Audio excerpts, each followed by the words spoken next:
Actualmente, el VIH-Sida cobra muchas vidas en la región del Caribe. Se estima que para el 2015, 1.5 millones de latinoamericanos y caribeños morirán a causa de los efectos del virus. Según el informe sobre la epidemia mundial de SIDA 2006, la prevalencia en la región en proporción a los casos conocidos respecto a todos los habitantes era de 1.6% a fines del 2005, con unos 330.000 caribeños infectados.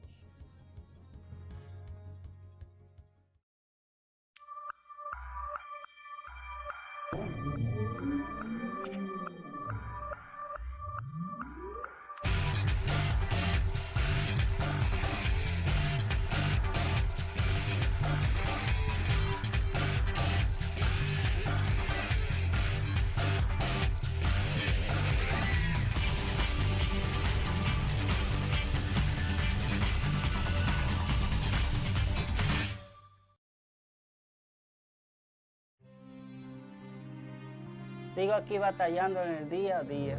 Ya hay compañeros, amigos y familiares que han partido por otras circunstancias. Yo que tengo en mi frente, para muchos, un símbolo de muerte, sigo respirando. Porque aunque no lo crean, he aprendido a vivir con el VIH.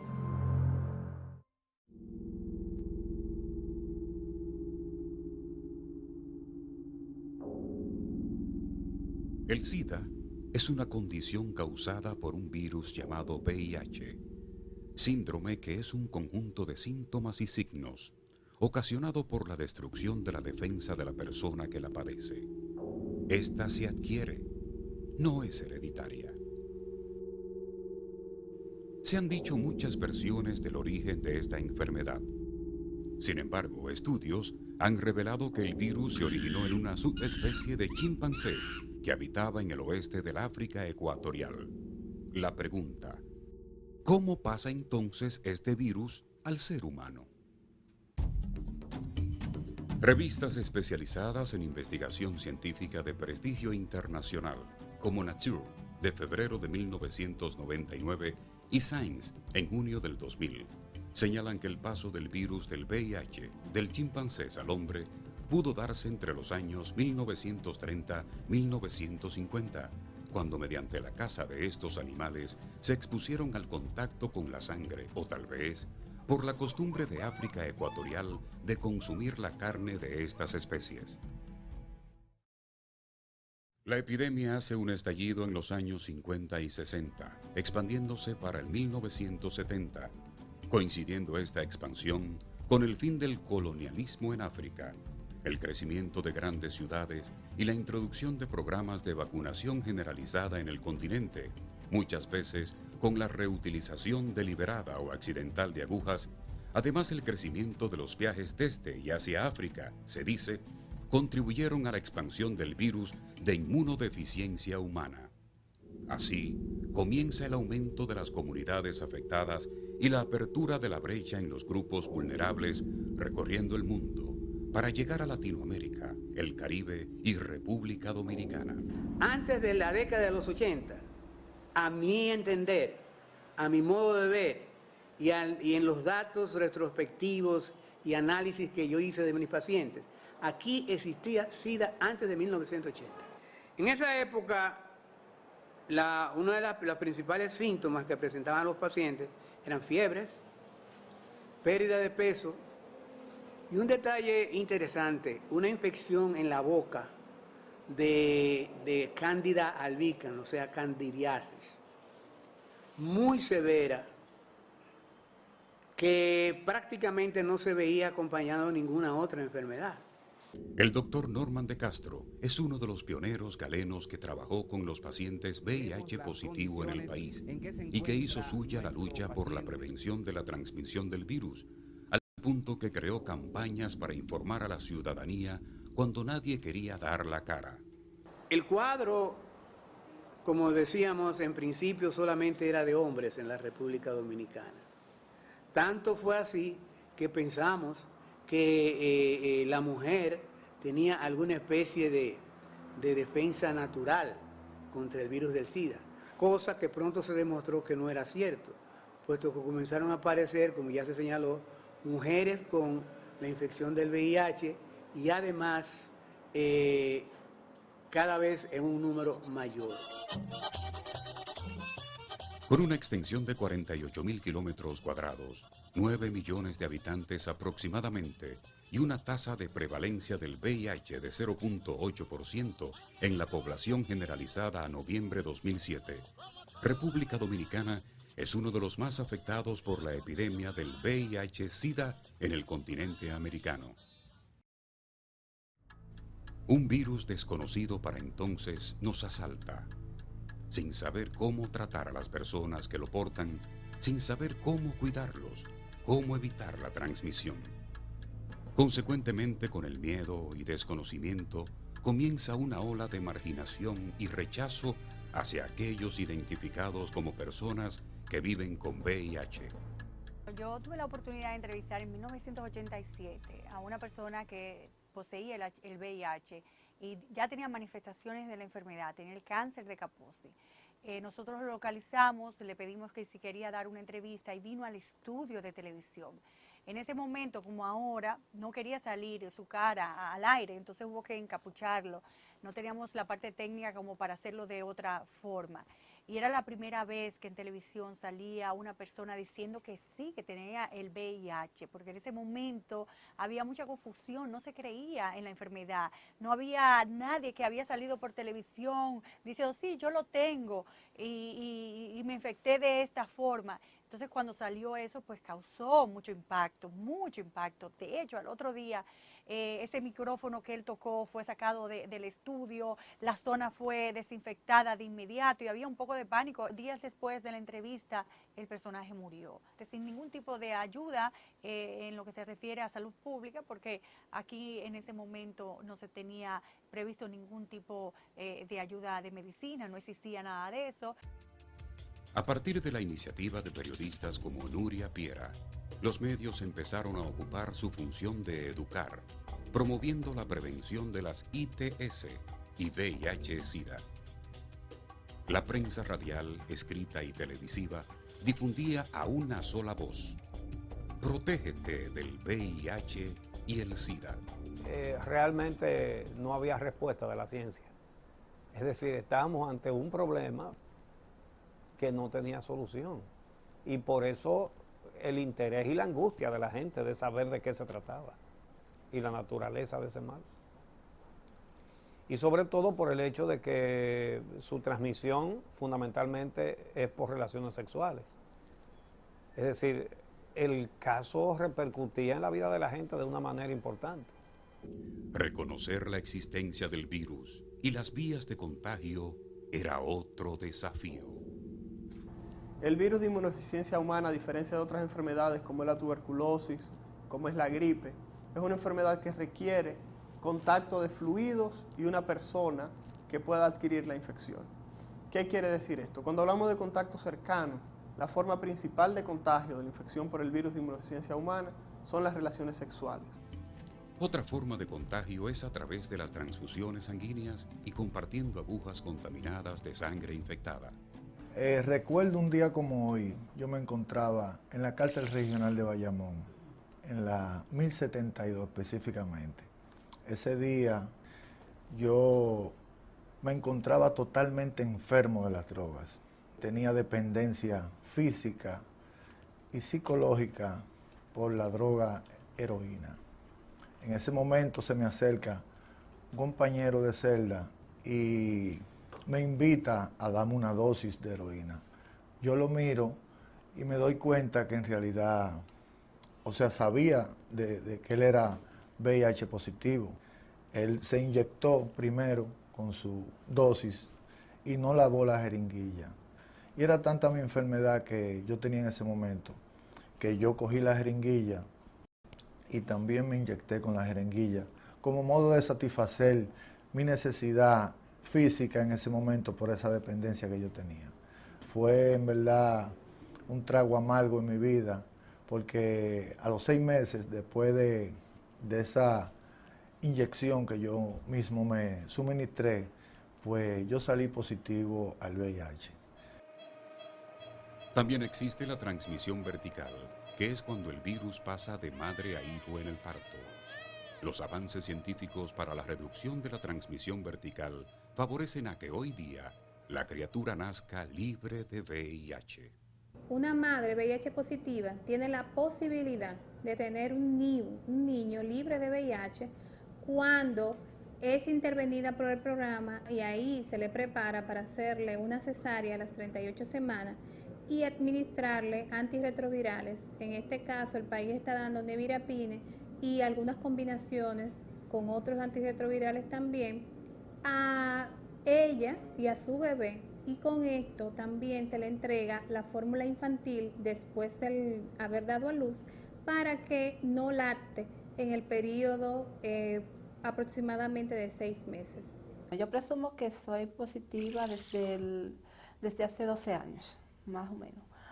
Realmente vengo a darme cuenta ya hace 6 años, cuando estaba embarazada y me hice la prueba, esta resultó positiva. Inmediatamente me dieron el diagnóstico, me enviaron a lo que es el programa de la reducción de la transmisión vertical. Estos programas están en las distintas maternidades del país y gracias a ese programa hoy en día mi hijo ya tiene 5 años y es un niño negativo. El Programa Nacional de Reducción de la Transmisión Vertical en este momento está implementado en los hospitales provinciales y municipales de todas las provincias del país. El acceso al mismo es totalmente gratis, lo que implica que cualquier embarazada que se identifique como VIH positivo tiene la posibilidad de entrar al programa y beneficiarse de las estrategias de implementación y tener la posibilidad de que su niño nazca libre del virus del VIH. Sin embargo, la falta de conocimiento sobre el tema en la población general ha traído como consecuencia muchos tabúes que finalmente afectan a las personas que viven con el virus día a día. La gente tiene temor, tiene mito con respecto a si toma de agua de un vaso que toma una persona viviendo con VIH. Si comparte el baño donde fue una persona que vive con VIH. Todavía la gente tiene temores con respecto a compartir un abrazo, una caricia, un beso en la mejilla. Y si te hablo de la sexualidad, peor todavía. El sector que pudiera ser más vulnerable dentro de la comunidad con VIH-Sida son los niños, niñas y adolescentes. Una voz que no se escucha, un rostro que no se ve y una realidad frente a todos. Uno siente al trabajar con estos niños es algo indescriptible. Es una satisfacción, un gozo propio, cuando tú ves sacar adelante cada niño que nos llega con diferentes afecciones, que tú le puedas dar ese apoyo, tanto médico como familiar. Todavía al 2005, los niños, niñas y adolescentes no participaban de nada relacionado con la condición de vivir con VIH, es decir, que no disfrutaban de sus derechos fundamentales. En 2006 se promulgan las políticas nacionales de niños, niñas y adolescentes en situación de orfandad y vulnerabilidad por el VIH y el SIDA. Y un gran reto es implementar dichas políticas para hacerlos partícipes de su propia condición de salud. La iniciativa pediátrica es la unión de un grupo de instituciones preocupadas por contactar a los niños y niñas que viven con el virus, reconociéndolos como sujetos con pleno derecho. Una institución que está dando prioridad a estos casos en República Dominicana es la Fundación Bill Clinton, la que reconoce que mundialmente la cobertura para niños positivos es menor que la de los adultos en la misma condición. Por ser estos más vulnerables, de ahí su interés en ayudarlos. Aquí en este país, concretamente, estamos asistiendo en este momento en el suministro de medicamentos, la compra de medicamentos, por ejemplo, las proyecciones de medicamentos, en la capacitación de personal médico. Y aquí tenemos una meta de doblar el número de niños que reciben tratamiento con ARVs en el año 2007. El VIH es el virus y la persona que lo adquiere vive con la condición de salud. Pero este toma su tiempo para ser detectado. Según la doctora Arelis Batista, para que en una prueba se manifieste que una persona es positiva, pueden pasar desde semanas hasta 6 meses. No existe el portador sano, lo que existe son personas asintomáticas. ¿Qué quiere decir esto? Asintomático quiere decir que es una persona que vive con el virus del VIH, pero no ha desarrollado lo que son los signos y síntomas de la enfermedad. Y esto puede durar hasta 8 a 10 años, o sea, porque es una enfermedad crónica. Luego de unos 8 a 10 años, la persona puede presentar esta sintomatología como hay otros que lo pueden hacer antes. Es importante saber la forma de transmisión del VIH, cuáles son sus síntomas, sus causas y consecuencias. Pero lo que ciertamente nos ayudará a crear conciencia son los testimonios de personas que han aprendido a convivir con el virus. Salieron lágrimas de mis ojos, porque honestamente yo pensaba que una persona con VIH, cuando daban ese diagnóstico era la muerte de una vez. Pero nada, yo entiendo que no, que con esta condición de vida uno puede vivir. Son muchos los infectados que entienden que compartiendo sus vivencias se suman a la gran lucha de aportar un poquito de esperanza y dejar una lección en quien lo escucha. Una actitud positiva de esta gente que da la cara a la vida. Sencillamente hay que dar la cara para comenzar a tumbar todas esas imágenes que nos hemos creado, que son tontas, son ignorancia de nosotros, que el SIDA le hemos puesto un valor que no se merece. Es una condición de salud, ya yo hice conciencia de que es sencillamente eso, por eso doy la cara, para que otros se den cuenta que podemos vivir con el VIH.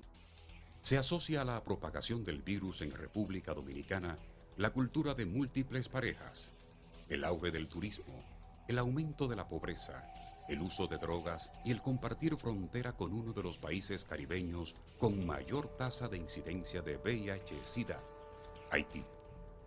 No podemos enfrentar el tema del VIH solo con el corazón. Requerimos de aspectos técnicos. Hay cosas que se pueden hacer, cosas que no se pueden hacer. Te cito el caso de la cooperación técnica entre ambos países en el sentido de hacer que lo que Haití pueda aportarle a República Dominicana, que de hecho lo tiene en términos técnicos, aprendizajes, factores técnicos que República Dominicana adolece de ellos, pueda aportarlo. Y de hecho, República Dominicana, que tiene algunos factores técnicos y de infraestructuras, aportárselo a Haití. El Caribe es la segunda región del mundo con mayor peso de la epidemia detrás de África subsahariana, siendo República Dominicana el país de esta región con la tercera tasa más alta de prevalencia después de Haití y las Bahamas. Yo tengo 5 años con el VIH-Sida. Mi esposo estaba preso y de allá me infectó. El país cuenta con múltiples instituciones gubernamentales y no gubernamentales que trabajan para mejorar la calidad de vida de las personas que viven con VIH y SIDA. Pero a pesar de estos esfuerzos, se necesitan más iniciativas para permitir el acceso de estas personas a todos los servicios. El Sistema Nacional de VIH-Sida se encuentra organizado a través del Consejo Nacional del SIDA, presidido por Salud Pública y coordinado por el COPRESIDA, que sirve de custodio de algunos fondos internacionales como el Fondo Global contra el SIDA y un préstamo de $27 millones facilitado por el Banco Mundial. La respuesta nacional es el compromiso de país para detener la epidemia de VIH-Sida en el año 2015.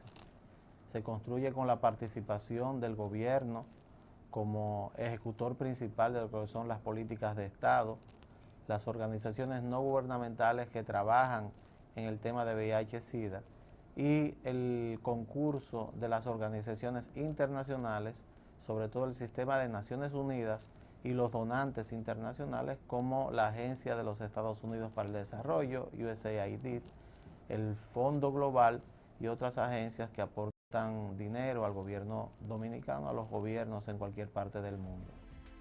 La Dirección General de Enfermedades de Infección y Transmisión Sexual y SIDA, DIGESIX, es la encargada desde la Secretaría de Salud Pública de facilitar y proveer las condiciones necesarias para la atención integral de los PBVS y promover la prevención en la población en general priorizando el aumento de la cobertura de medicamentos.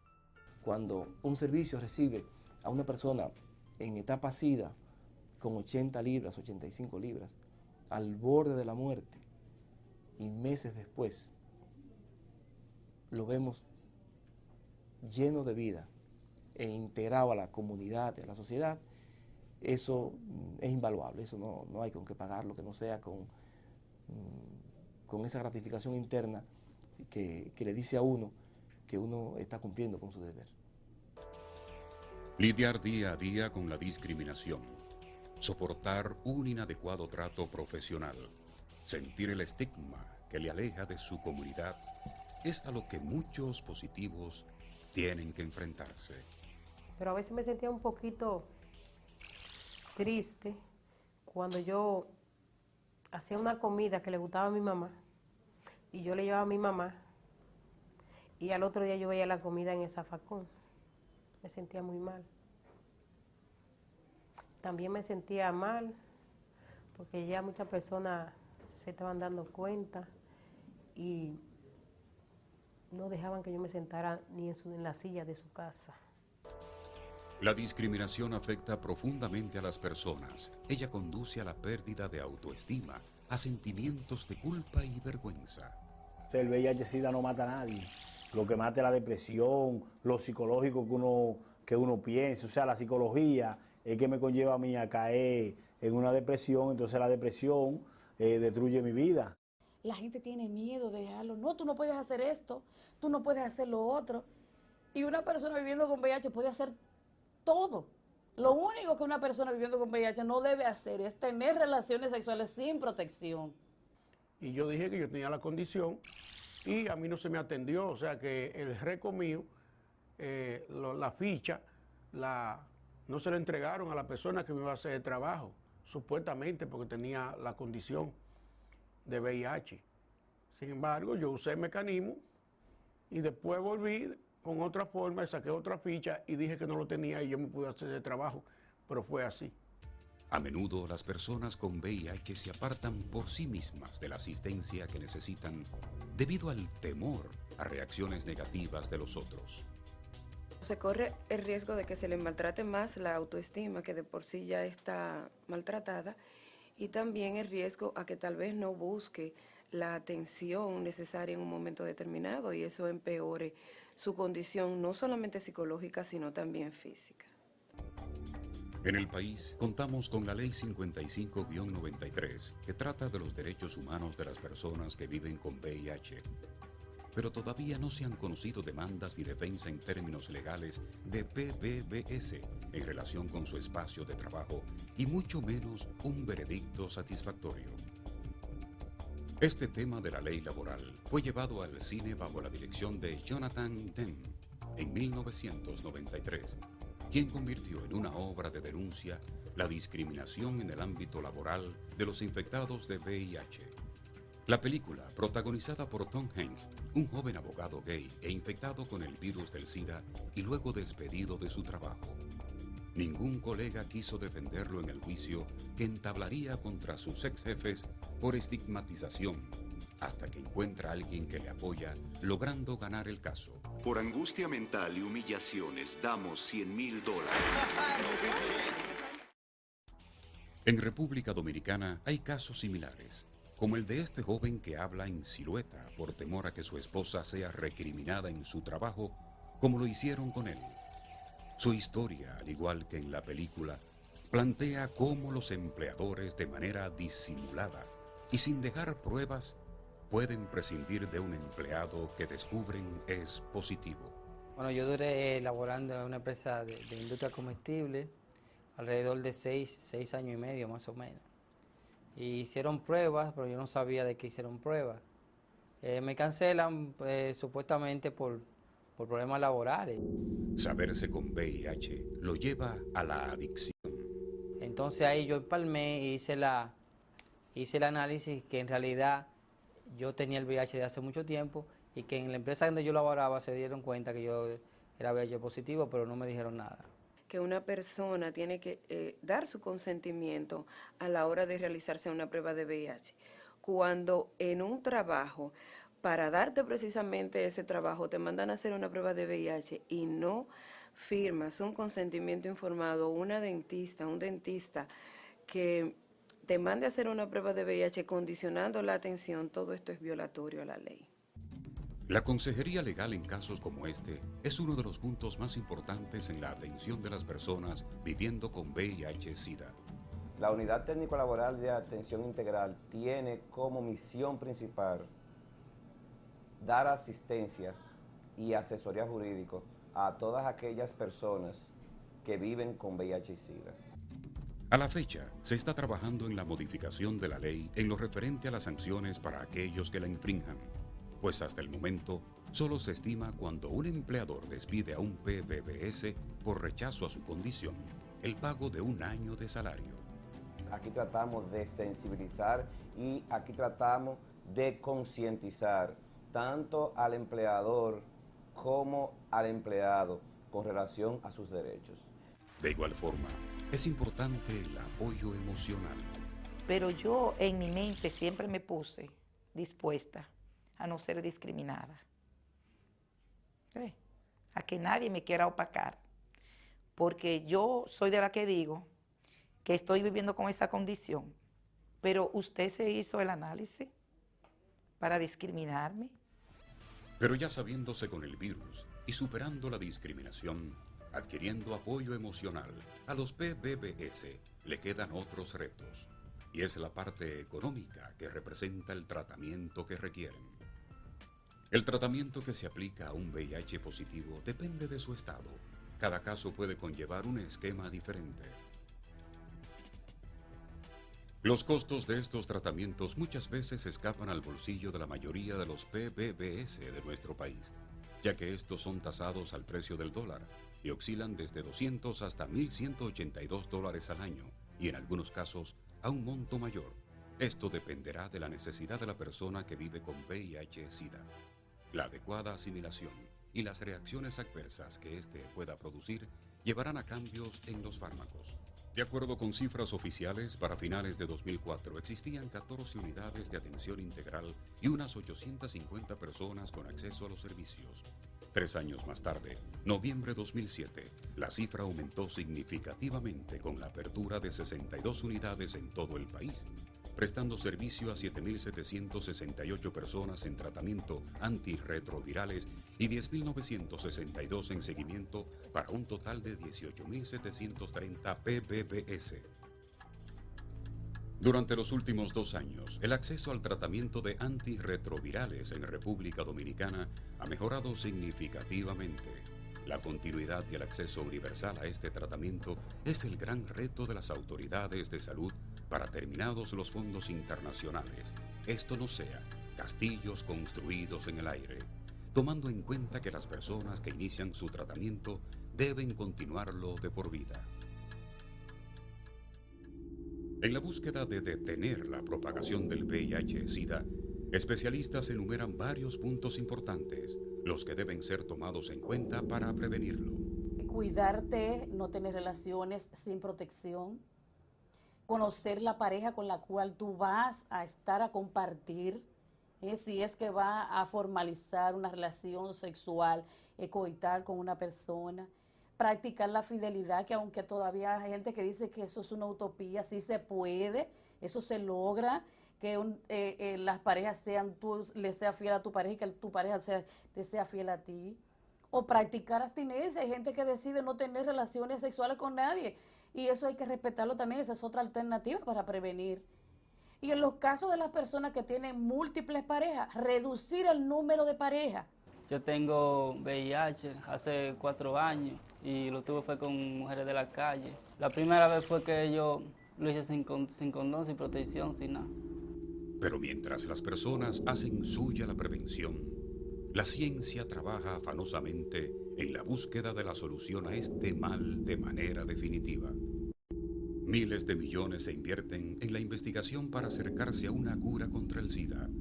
Sin embargo, tras los esfuerzos, no hay nada concreto que combata el virus. Hasta ahora, solo hay pruebas científicas de las que a largo plazo sabremos los frutos. con cada uno de los estudios que se han hecho, nos acercamos un poco más a contar con una vacuna preventiva que ponga fin a las más de 12.000 infecciones diarias que se producen en el mundo. También quienes tienen la condición de VIH positivo guardan la gran esperanza de que la cura les llegue antes de partir de este mundo. Y me estoy dando cuenta de que se va avanzando. Yo puedo dar testimonio de que tengo parientes que murieron de esta condición porque no habían medicamentos, pero ya hay medicamentos. Y cada día que pasa, pues se encuentra un medicamento más eficaz. La esperanza de todas las personas que llegan con VIH es que llegue la cura.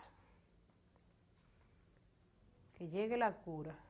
Y mientras que llega la cura, que existan los antirretrovirales, existan las unidades de atención integral, que hay muchas unidades, con muchos médicos buenos. La ciencia avanza y yo sé que algún día esto llegará a una cura al virus de VIH.